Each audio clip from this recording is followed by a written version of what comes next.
सेना लीडर संजय राउत ने इंदिरा गांधी के ताल्लुक से दिए गए बयान पर सफाई दी और कहा कि इंदिरा गांधी और राजीव गांधी की हम इज्जत करते हैं। संजय राउत ने पुणे में एक प्रोग्राम से खिताब के दौरान कहा था कि जब मुंबई शहर बॉम्बे हुआ करता था और वहां अंडरवर्ल्ड का दबदबा था, संजय राउत के मुताबिक अंडरवर्ल्ड के ज़ेर असर कई फैसले लिए जाते थे। उन्होंने कहा कि हाजी मस्तान जब मंत्रालय जाता था तो वुज़रा उसका इस्तकबाल करते थे। हत्ता कि उस वक्त की वज़ीर आज़म इंदिरा गांधी भी अंडरवर्ल्ड डॉन करीम लाला से मुलाकात करने उसके इलाके वाइद होने जाती थी।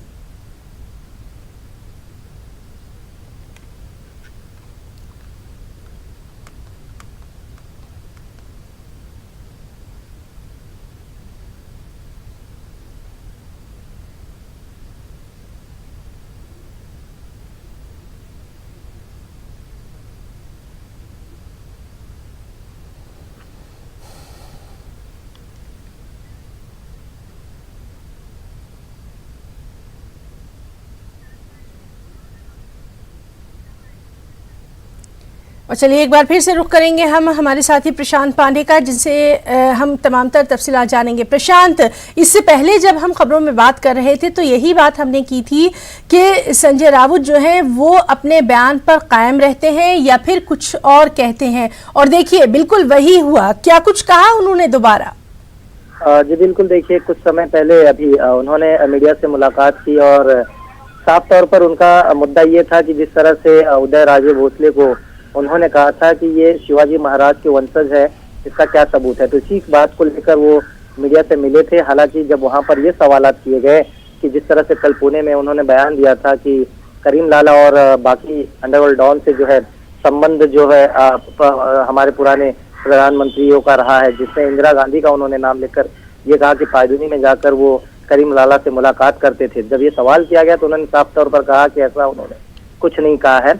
उसके आगे उन्होंने और कोई बयान नहीं दिया है। देखिए, मैंने जिस तरह से सुबह बताया कि अब तक कांग्रेस के बड़े नेताओं की तरफ से इनके बयान पर कोई भी रिएक्शन या कोई प्रतिक्रिया या कोई सवाल जवाब नहीं हुए थे, और वही हुआ कि कांग्रेस की तरफ से कोई पहल किया जाए उसको उन्होंने खुद जो है मना कर दिया। उन्होंने साफ कहा कि ऐसा मैंने कुछ नहीं कहा है, ये कहकर वो पत्रकार परिषद खत्म कर दी।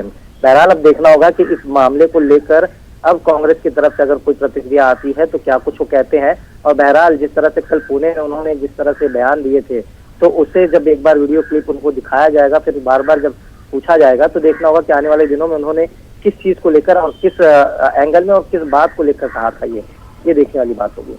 प्रशांत, एक बात और हम यहाँ पर जानना चाहेंगे। जिस तरह से हम बात कर रहे हैं, महाराष्ट्र में जो हुकूमत बनी है काफ़ी जोड़ तोड़ के बाद बनी है, और सबसे अहम बात यह है कि हर कदम हर बयान बहुत ही फूंक फूंक कर देना है। इन तमाम चीज़ों का भी ख्याल रखना है आगे भी।